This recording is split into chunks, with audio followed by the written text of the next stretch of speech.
Olá, seja bem-vindo a mais esse vídeo. Reserve um momento tranquilo em seu dia para que possa absorver melhor esse conteúdo. Aqui faremos leituras e comentários de textos dos mais diversos filósofos, pensadores e gurus que já passaram a sua mensagem. Espero que esse vídeo possa te ajudar nessa caminhada, assim como tem me ajudado. E não se esqueça de deixar seu comentário ou reflexão e, claro, compartilhar o conteúdo com quem precisar.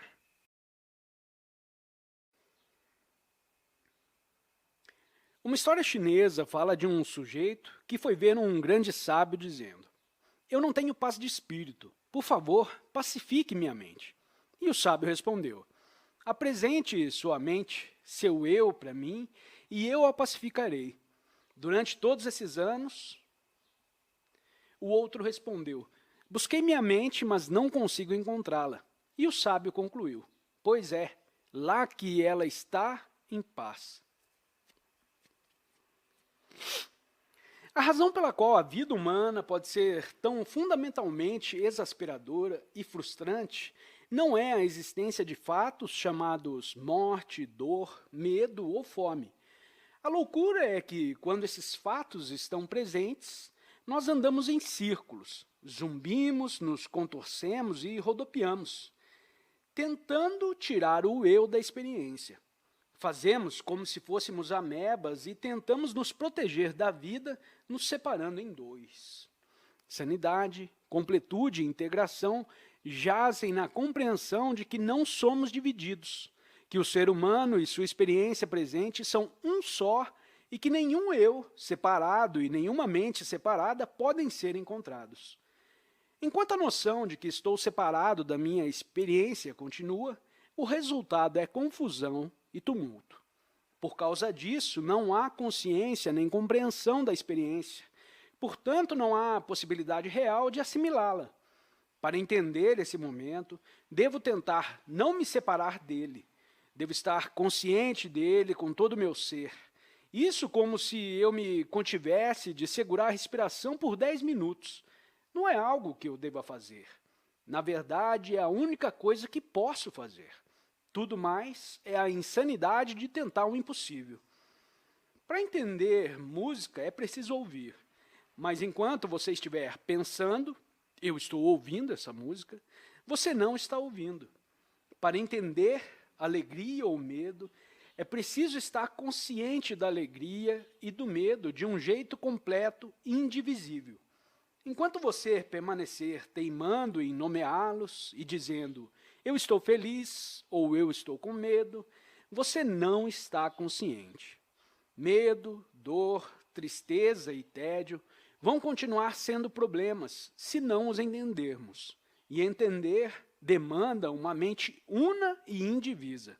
Este, sem dúvida, é o significado do estranho ditado: "Se teu olho for simples, todo o teu corpo será cheio de luz."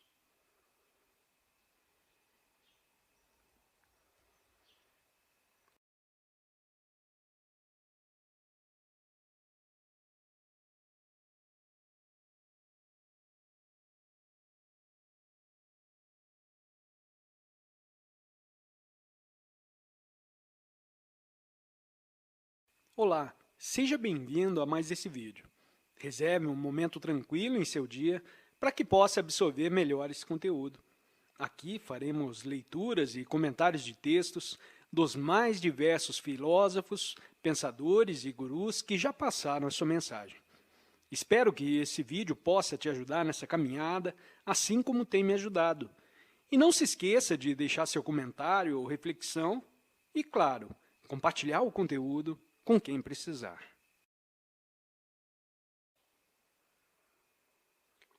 Você está escutando música. De repente eu pergunto: nesse momento, quem é você? Como responder imediata e espontaneamente, sem parar para procurar as palavras? Se a pergunta não fizer com que você fique espantado e pare de escutar a música, você vai responder cantarolando. Se a pergunta surpreender, você vai retrucar: nesse momento, quem é você? Mas se parar para pensar, você vai tentar falar não sobre este momento, mas sobre o passado. Vou receber informação sobre o seu nome, endereço, seus negócios e sua história pessoal. Mas perguntei, quem é você? Não quem você era. Pois ter consciência da realidade, do momento presente, é descobrir que, um momento após o outro, a experiência é tudo. Não existe nada além dela. Nenhuma experiência em que você experiencia a experiência. Mesmo nos momentos, a princípio, mais autoconscientes, a persona de que temos consciência é sempre um sentimento ou uma sensação específica. Tensão muscular, frio, calor, dor, irritação, está respirando, o sangue correndo nas veias. Nunca acontece a sensação do que sente sensações, assim como não existe sentido nem possibilidade na ideia de cheirar o próprio nariz ou beijar os próprios lábios. Em momentos de prazer e de felicidade, costumamos estar bem dispostos a tomar consciência do momento e deixar a experiência tomar conta de tudo. Nessas ocasiões, esquecemos de nós mesmos. E a mente não tenta se separar de si mesma, se apartar da experiência. Mas com a chegada da dor, seja física ou emocional, real ou antecipada, a divisão começa e o círculo não para. Assim que fica claro que o eu não tem chance de escapar da realidade do presente, já que o eu não passa do que sei agora, esse tumulto interior necessariamente acaba. Não resta possibilidade a não ser ter consciência da dor, do medo, do tédio e da mágoa, do mesmo jeito integral que temos consciência do prazer. O organismo humano tem poderes incríveis de adaptação à dor, tanto física quanto psicológica. Mas esses poderes só podem se manifestar por completo quando a dor não é reestimulada o tempo todo por um esforço interior de se livrar dela, de separar o eu do sentimento. O esforço cria um estado de tensão no qual a dor se desenvolve. Mas quando a tensão cessa, a mente e o corpo absorvem a dor como a água reagindo a um golpe ou a um corte. Há outra história sobre um sábio chinês a quem perguntaram como escapar do calor, querendo dizer, claro, o calor do sofrimento. E ele respondeu, vá para o meio do fogo. Mas então, como vamos escapar das chamas flamejantes? Nenhuma outra dor vai incomodar. Não precisamos ir até a China. A mesma ideia aparece na Divina Comédia, em que Dante e Virgílio descobrem que a saída do inferno fica no centro. Em momentos de grande alegria, via de regra, não paramos para pensar, estou feliz, ou isso é a alegria. Normalmente não temos ideias desse tipo, até que a alegria tenha saído do ápice, a não ser que estejamos ansiosos para que ela não acabe. Nessas circunstâncias, ficamos tão conscientes do momento que não fazemos nenhuma tentativa de comparar a experiência com outras. Por esse motivo, não damos nome, pois nomes que não são meras exclamações são baseados em comparação. Alegria se diferencia de tristeza por contraste, comparando um estado de espírito com o outro. Se nunca tivéssemos sabido o que é felicidade, seria impossível identificar tristeza como tristeza. Mas, na verdade, não se pode comparar alegria com tristeza. A comparação só é possível através da alteração rápida entre os dois estados de espírito. E não se pode ir e vir dos sentimentos genuínos de alegria e tristeza, como se pode passar os olhos de um gato para um cachorro. A tristeza só pode ser comparada com a memória da alegria, o que não é, de forma alguma, a mesma coisa que a alegria em si. Como as palavras, as lembranças nunca conseguem pegar a realidade. As lembranças são algo abstratas, mais um conhecimento sobre coisas que de coisas. A memória nunca captura a essência, a intensidade presente, a realidade concreta de uma experiência. É, por assim dizer, o cadáver de uma experiência, de onde a vida desapareceu. O que sabemos sobre a memória, só sabemos de segunda mão. As lembranças estão mortas porque são fixas. A lembrança da falecida avó só pode repetir o que a avó era. Mas a avó real e presente sempre pode fazer ou dizer algo novo. E nunca é possível ter certeza absoluta quanto ao que ela vai dizer. Existem, portanto, duas maneiras de entender uma experiência. A primeira é compará-la com lembranças de outras experiências e, assim, nomear e definir. Isso significa interpretá-la de acordo com o que morreu e passou. A segunda é ter consciência dela como é. Por exemplo, quando, na intensidade da alegria, esquecemos o passado e o futuro, deixando o presente ser tudo, de forma que sequer paramos para pensar, eu estou feliz. Ambas as maneiras têm suas utilidades, mas correspondem à diferença entre saber uma coisa através de palavras e saber imediatamente. Um cardápio é muito útil, mas não pode substituir o jantar. Um guia é uma ferramenta admirável, mas não tem comparação com o país que descreve.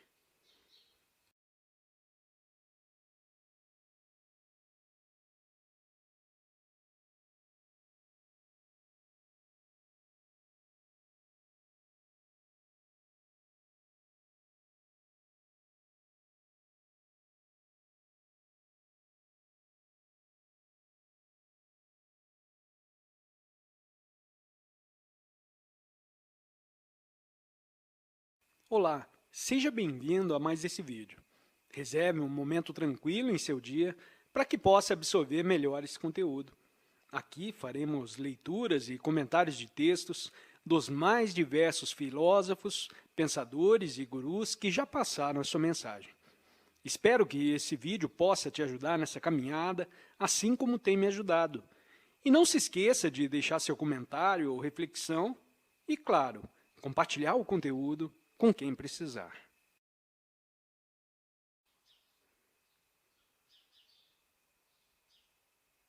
A questão é que, quando tentamos entender o presente em comparação com lembranças, não o entendemos com a profundidade de quando tomamos consciência sem comparação.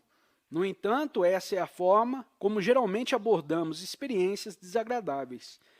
Em vez de tomar consciência delas como são, tentamos lidar com elas nos termos do passado. Uma pessoa assustada ou solitária logo começa a pensar, estou com medo, ou estou muito sozinha. Isso é claro, uma tentativa de evitar a experiência. Não queremos estar conscientes deste presente. Mas como não podemos sair do presente, nosso único escape é a memória. Aqui sentimos que estamos em território seguro, pois o passado é fixo e conhecido, mas também, é claro, morto. Assim, para tentar escapar, por exemplo, do medo, tentamos nos separar dele e fixá-lo através de uma reinterpretação em termos de memória, do que já é fixo e conhecido. Em outras palavras, tentamos nos adaptar ao presente misterioso ao compará-lo com o passado, em lembrança, ao nomeá-lo e identificá-lo. Ficaria tudo muito bem se estivéssemos tentando nos livrar de algo de que fosse possível nos livrar. É um processo útil para saber quando entrar em casa num dia chuvoso, mas não diz como viver com coisas das quais não se pode escapar, que já são parte de nós. O corpo não elimina toxinas porque sabe o nome delas. Tentar controlar medo, depressão ou tédio, chamando-os pelo nome, é recorrer à superstição de confiar em maldições e invocações. É muito fácil ver por que não funciona. Obviamente, tentamos conhecer, nomear e definir o medo de forma a torná-lo objetivo, ou seja, separado do eu. Mas por que estamos tentando nos separar do medo? Por que estamos com medo? Em outras palavras, medo é tentar se separar do medo, como se fosse possível combater fogo com fogo. E isso não é tudo. Quanto mais nos habituamos a entender o presente em termos de lembrança, o desconhecido através do desconhecido, o vivo através do morto, mais seca e embalsamada, mais frustrada e sem alegria a vida se torna. Protegido da vida, o ser humano se torna um molusco fechado na concha da tradição, de forma que, quando a realidade finalmente entra, como é inevitável, a maré do medo reprimido corre sem controle. Se, por outro lado, você tem consciência do medo, percebe que, porque esse medo se torna você, é impossível escapar dele. Você se dá conta de que chamar de medo diz pouco ou nada sobre o sentimento, pois comparar e nomear se baseia não na experiência passada, mas na memória. Não há escolha. Então, a não ser empregar todo o seu ser em tomar consciência do medo como uma experiência completamente nova. Na verdade, toda experiência é, nesse sentido, nova e em todo momento da vida. Estamos no meio do novo e do desconhecido. A partir daí, a experiência é recebida sem que haja resistência a ela ou a que seja nomeada, e desaparece a impressão de conflito entre o eu e a realidade presente. Esse conflito não para de nos corroer por dentro porque fazemos da vida um longo esforço para resistir ao desconhecido, ao presente real em que se vive, que é o desconhecido inerente à existência. Vivendo assim, nunca aprendemos a conviver com isso. O tempo todo ficamos cautelosos, hesitantes e na defensiva. E a troco de nada, pois a vida nos empurra para dentro do desconhecido indiferente. E resistir é tão fútil e exasperante quanto tentar nadar contra uma corrente feroz. A arte de viver esse dilema não é boiar despreocupadamente por um lado, nem ficar com medo e se agarrar ao passado e ao conhecido por outro. Consiste em ser completamente sensível ao momento, em encará-lo como totalmente novo e único, inteiramente aberta e receptiva ao máximo. Isso não é uma teoria filosófica, mas um experimento. É preciso fazer o experimento para entender que ele traz à tona capacidades completamente novas de adaptação à vida, de literalmente absorver a dor e a insegurança. Descrever como essa absorção funciona é tão difícil quanto explicar o batimento do coração ou a formação dos genes. A mente aberta faz esse experimento como a maioria respira, sem conseguir explicar nada. O princípio por trás dele é claramente algo como o judô, o caminho do, suave, ju, de dominar uma força contrária, se rendendo a ela. O mundo natural dá vários exemplos da grande eficiência desse caminho. A filosofia chinesa, da qual o próprio judô é uma expressão, o taoísmo, chamou atenção para a capacidade que a água tem de superar todos os obstáculos, sendo suave e flexível. Mostrou como o salgueiro maleável sobrevive ao pinheiro duro em uma tempestade de neve, pois enquanto os galhos rígidos do pinheiro acumulam neve até quebrar, os ramos macios do salgueiro se curvam sob o peso e derrubam a neve e se reestabelecem. Se nadando alguém for pego por uma corrente violenta, resistir é fatal. É preciso nadar no sentido dela e se esgueirar aos poucos para o lado. Quem cai de um lugar alto com os membros rígidos acaba quebrando os ossos. Mas se relaxar como um gato, cai em segurança. Um prédio sem maleabilidade na estrutura cai facilmente em uma tempestade ou em um terremoto. E um carro sem o amortecimento dos pneus e das molas logo se despedaça na estrada. A mente tem as mesmas capacidades, pois tem maleabilidade e pode absorver choques como água ou um amortecedor. Mas esse jeito de se render a uma força oposta não é de forma alguma o mesmo que fugir. Uma massa de água não foge quando recebe um soco. Apenas cede no ponto de contato e se fecha sobre a mão. Um amortecedor de carro não cai feito um pino de boliche quando é atingido. Ele cede, mas ainda assim permanece no mesmo lugar. Fugir é a única defesa de algo rígido contra uma força avassaladora. Portanto, o bom amortecedor não é apenas maleável, mas também tem estabilidade ou peso. Este peso é também uma função da mente e aparece na preguiça, um fenômeno muito pouco compreendido.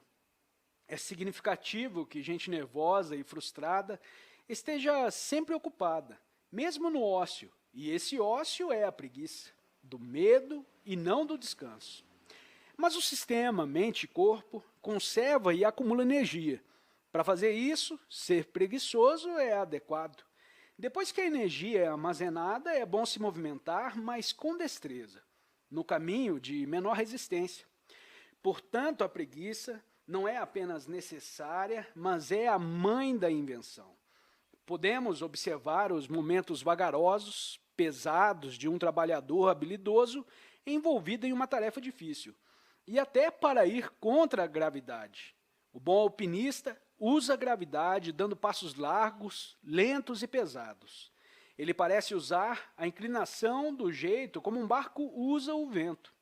À luz desses princípios, como a mente absorve sofrimento, descobrindo que resistência e fuga, o procedimento do eu, é um movimento em falso. A dor é inescapável e a resistência como defesa só faz piorar. O choque sacode todo o sistema e, ao ver a impossibilidade dessa opção, é preciso agir de acordo com sua própria natureza, permanecer estável e absorver.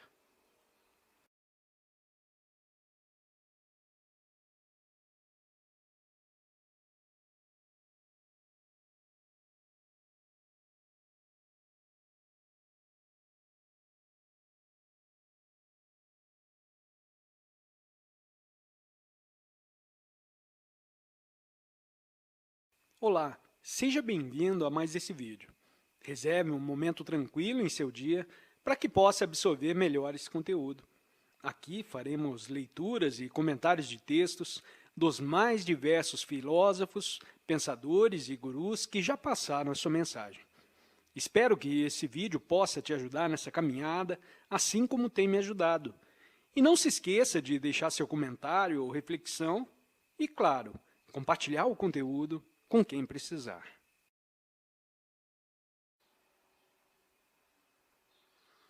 Permanecer estável é se abster de tentar se separar de uma dor por saber que é impossível. Fugir do medo é medo. Lutar contra a dor é dor. Tentar ser corajoso é estar assustado. Se a mente está com dor, a mente é a dor. O pensador não tem outra forma além do pensamento. Não há saída. Mas quem não está consciente da indissociabilidade de pensador e pensamento tenta escapar. Daí se segue de forma bastante natural a absorção. Não é nenhum esforço. A mente faz isso por si só. Ao ver que não há como escapar da dor, a mente cede a ela, a absorve e se torna consciente da dor em si, sem nenhum eu que a sinta ou resista a ela. A mente passa pela dor do mesmo jeito completo, não autoconsciente que passa pelo prazer. A dor é a natureza desse momento presente, e só posso viver nesse momento. Às vezes, quando a resistência cessa, a dor simplesmente vai embora ou diminui até ficar tolerável. Outras vezes, ela persiste, mas a falta de qualquer resistência traz à tona um jeito tão pouco familiar de sentir dor que chega a ser difícil descrever. A dor deixa de ser problemática. Estou sentindo, mas sem a comichão de me livrar dela, pois descobri que dor e esforço para me separar dela são a mesma coisa. Querer sair da dor é a dor. Não é a reação de um eu distinto dela. Quando descobrimos isso, o desejo de escapar se mescla à própria dor e some. Ignorando a aspirina por um momento, você não consegue tirar a cabeça de uma dor de cabeça, do mesmo jeito como conseguiria tirar a mão do fogo. Você é igual à cabeça, que é igual à dor. Quando você realmente perceber que é a dor, ela deixa de ser um motivo, pois não há quem mover. Ela se torna, no sentido verdadeiro, sem consequência. Dói. Ponto. Contudo, esse experimento não deve ficar de reserva, como um truque para momentos de crise. É um modo de vida. Significa estar sempre consciente, alerta e sensível ao momento presente em quaisquer ações e relações a partir desse instante. Em contrapartida, isso depende de ver que não há outra saída, mesmo a não ser a consciência, porque não é possível se separar do presente nem defini-lo. É possível, na verdade, se recusar a admitir isso, mas ao custo do esforço enorme e fútil de passar a vida inteira resistindo ao inevitável. Uma vez que isso foi compreendido, é bastante absurdo dizer que há uma escolha ou uma alternativa entre os dois modos de vida, entre resistir ao fluxo, em pânico estéril, e ficar de olhos abertos para um mundo novo, transformado e sempre renovado em maravilha. A chave é entender, perguntar como fazer isso, qual é a técnica ou o método, são os passos. Quais são os passos e as regras é estar completamente equivocado. Métodos servem para criar coisas que ainda não existem. Estamos tentando entender algo que existe, o momento presente. Não se trata de disciplina psicológica ou espiritual para o crescimento pessoal. Trata-se apenas de consciência da experiência presente e de perceber que não é possível defini-la nem se separar dela. A única regra é: veja. Não é sentimentalismo poético dizer que, com a mente aberta assim, vemos um novo mundo, tão novo quanto no dia da criação, quando as estrelas da manhã cantaram juntas e todos os filhos de Deus gritaram de alegria.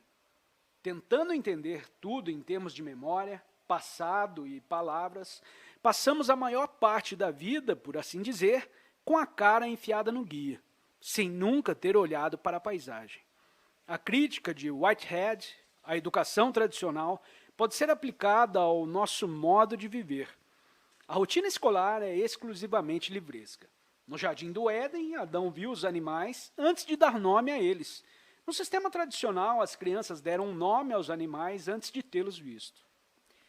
No sentido mais amplo da palavra, nomear é interpretar a experiência do passado, traduzi-la em termos de memória, vincular o desconhecido ao sistema do conhecido. O ser humano civilizado mal conhece outro jeito de entender as coisas. Todo mundo precisa de rótulo, número, certificado, registro, classificação. O que não é classificado é irregular, imprevisível e perigoso. Sem passaporte, certidão de nascimento ou cidadania de algum país, mal se reconhece a existência de alguém. Quem não concorda com os comunistas é chamado de capitalista e vice-versa. Alguém que não concorde com nenhum dos dois pontos de vista está começando a ficar ininteligível. Que exista uma maneira de ver a vida dissociada de qualquer conceito, crença, opinião e teoria é uma possibilidade muito remota da mente moderna. Se tal ponto de vista existir, só pode ser no cérebro vazio de um idiota. Sofremos da ilusão de que o universo é todo ordenado por categorias do pensamento humano, temendo que, se não nos apegarmos a elas com a maior tenacidade, tudo vai acabar em caos. Vamos repetir. Memória, pensamento, linguagem e lógica são essenciais para a vida humana. São meio caminho para a sanidade. Mas uma pessoa, uma sociedade que seja só meio sã é maluca. Ver a vida sem palavras não é perder a habilidade de formar palavras, de pensar, lembrar e fazer planos. Ficar em silêncio não é perder a língua. Pelo contrário, é só em silêncio que se pode descobrir algo novo sobre o qual falar. Alguém que falasse incessantemente, sem parar para ver e ouvir, se repetiria ad nauseam. O mesmo se dá com um pensamento que é, na verdade, fala silenciosa. Não é, por si só, aberto à descoberta de nada novo, pois suas únicas novidades são meros rearranjos de palavras e ideias velhas. Houve um tempo, quando a língua estava sendo enriquecida por novas palavras o tempo todo. Um tempo quando os seres humanos, como Adão, viam as coisas antes de dar nome a elas. Hoje, quase todas as palavras novas são rearranjos de palavras velhas, pois estamos deixando de pensar criativamente. Com isso, não quero dizer que todos deveríamos estar explodindo de invenções e descobertas revolucionárias. Essa capacidade, sempre rara, é de quem consegue tanto ver quanto interpretar o desconhecido. Para a maioria de nós, a outra metade do caminho para a sanidade está em simplesmente ver e aproveitar o desconhecido, assim como aproveitamos uma música sem saber como foi escrita ou como o corpo faz para ouvi-la.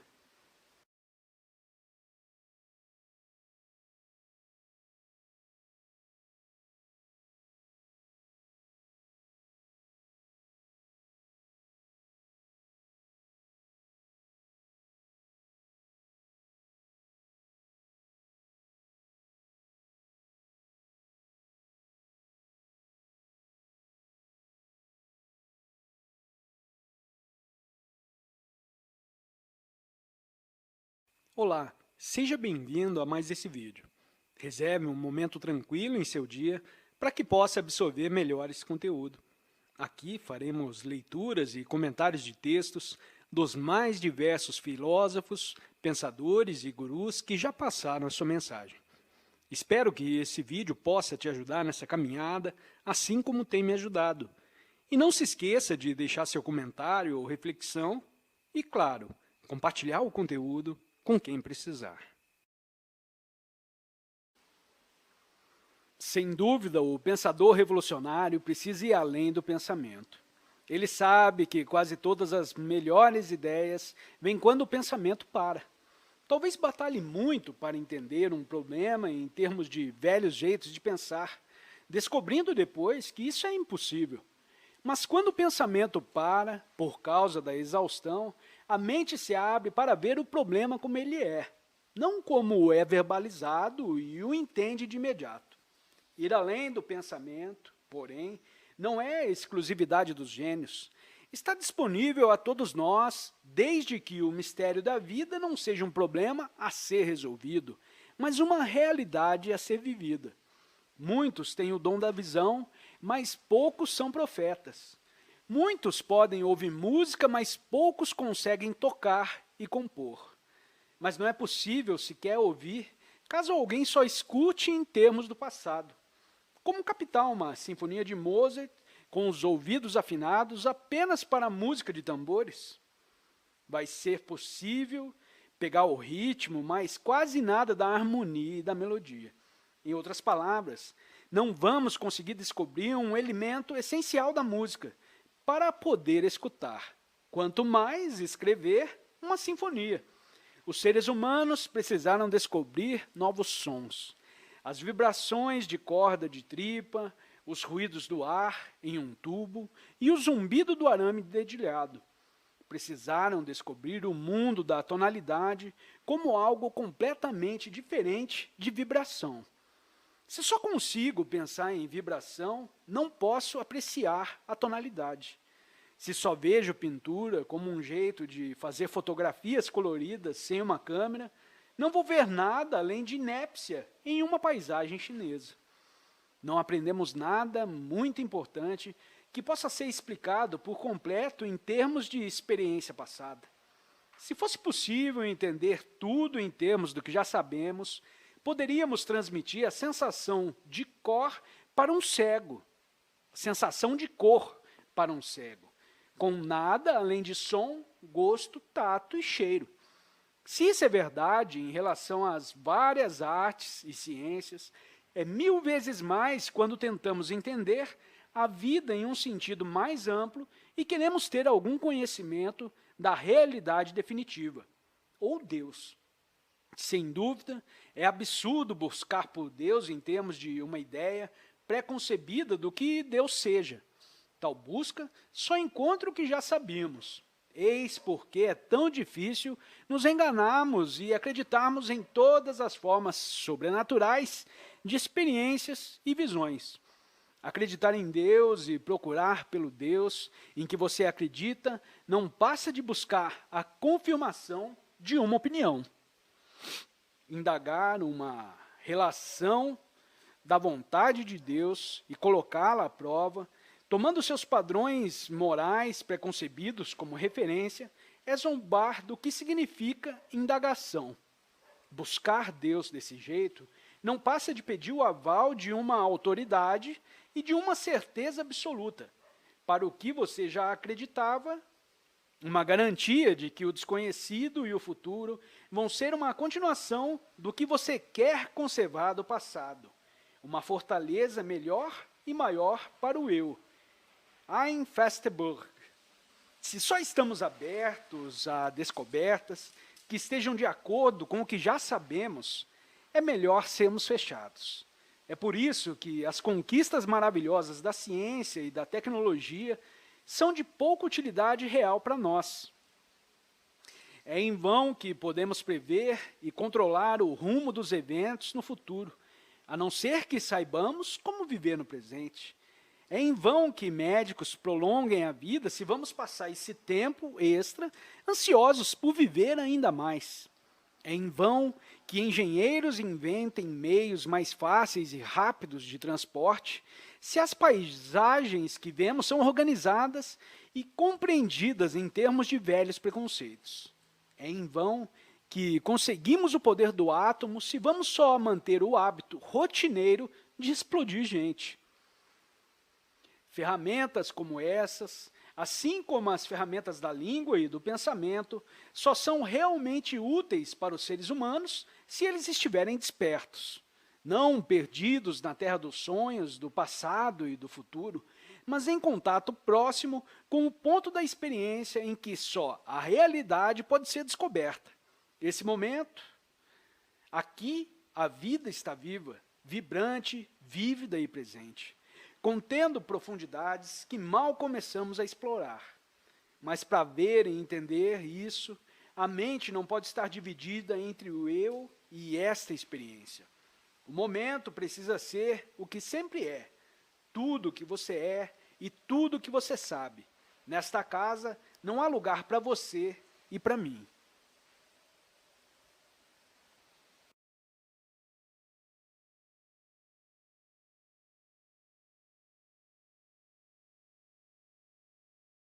Olá, seja bem-vindo a mais esse vídeo. Reserve um momento tranquilo em seu dia para que possa absorver melhor esse conteúdo. Aqui faremos leituras e comentários de textos dos mais diversos filósofos, pensadores e gurus que já passaram a sua mensagem.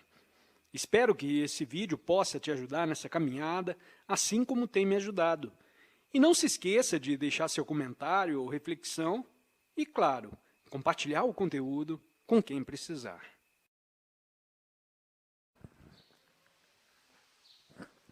O homem branco se acha uma pessoa prática que quer alcançar resultados. Fica impaciente com teorias e com qualquer discussão que não leve de pronto a aplicações concretas. É por isso que o comportamento da civilização ocidental pode ser descrito, em geral, como um barulho, muito barulho por nada. O sentido adequado de teoria não é especulação ociosa, mas visão, e foi bem dito que onde não há visão, as pessoas sucumbem. Mas visão nesse sentido não significa sonhos e ideias para o futuro. Significa compreensão da vida como ela é, do que nós somos e do que estamos fazendo. Sem esse tipo de conhecimento, é simplesmente ridículo falar sobre ser prático e alcançar resultados. É como andar apressado no meio de um nevoeiro, sem rumo.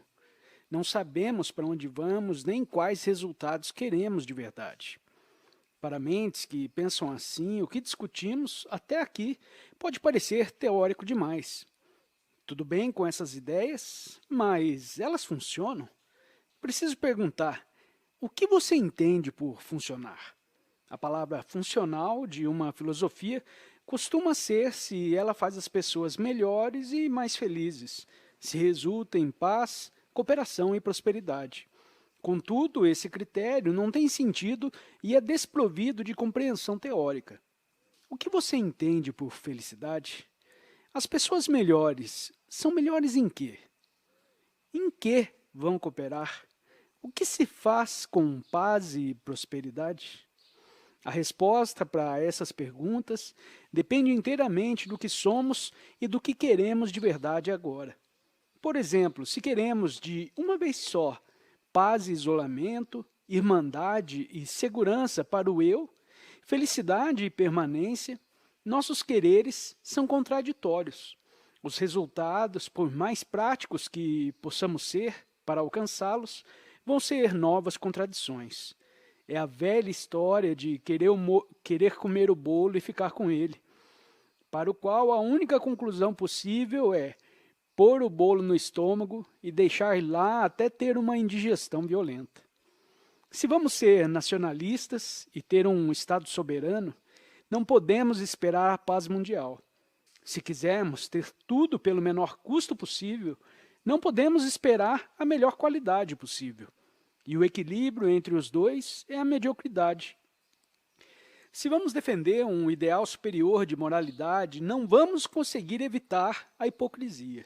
Se nos apegarmos à crença em Deus, não podemos ter fé também, já que fé não é apego, mas desapego. Depois de decidir o que de fato queremos, sobram, na verdade, vários problemas práticos e técnicos, mas não adianta nada discuti-los antes da decisão. No entanto, não há como tomar a decisão enquanto a mente estiver dividida em duas, enquanto o eu for uma coisa e a experiência for outra. Como a mente é a força orientadora por trás da ação, a mente e sua concepção de vida precisam se curar antes que a ação só consiga ser conflito. Portanto, é preciso falar sobre uma concepção saudável de vida, a qual se chega através de consciência completa, pois envolve uma transformação profunda da nossa visão de mundo. Na melhor descrição possível, essa transformação consiste em saber e sentir que o mundo é uma unidade orgânica. Comumente, sabemos disso enquanto informação, mas não sentimos que seja verdade. Sem dúvida, a maioria das pessoas se sente separada do que está ao redor de si.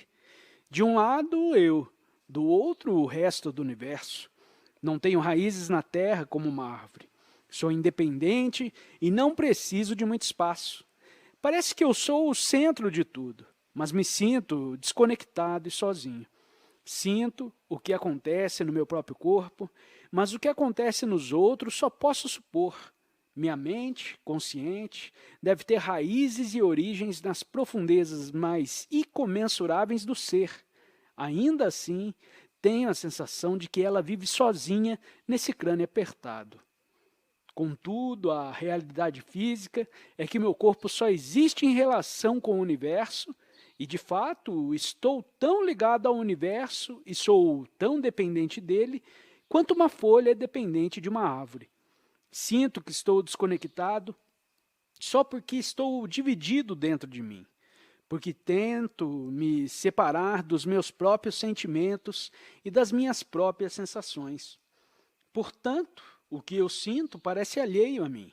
E ao tomar consciência da irrealidade dessa divisão, o universo deixa de parecer alheio, pois sou o que sei. O que sei sou eu.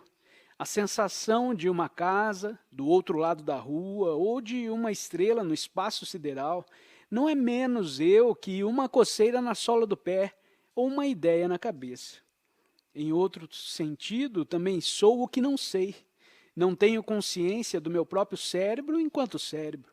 Da mesma forma, não tenho consciência da casa do outro lado da rua como algo separado da sensação que causa em mim.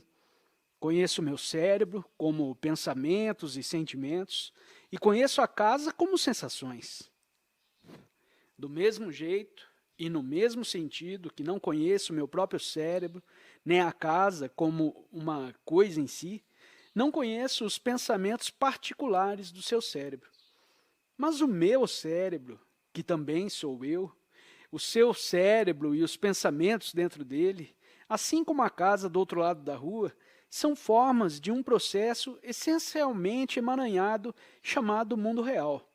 Por mais ou menos consciência disso que eu tenha, tudo sou eu, no sentido em que o sol, o ar e a sociedade humana são tão vitais para mim quanto meu cérebro ou meus pulmões.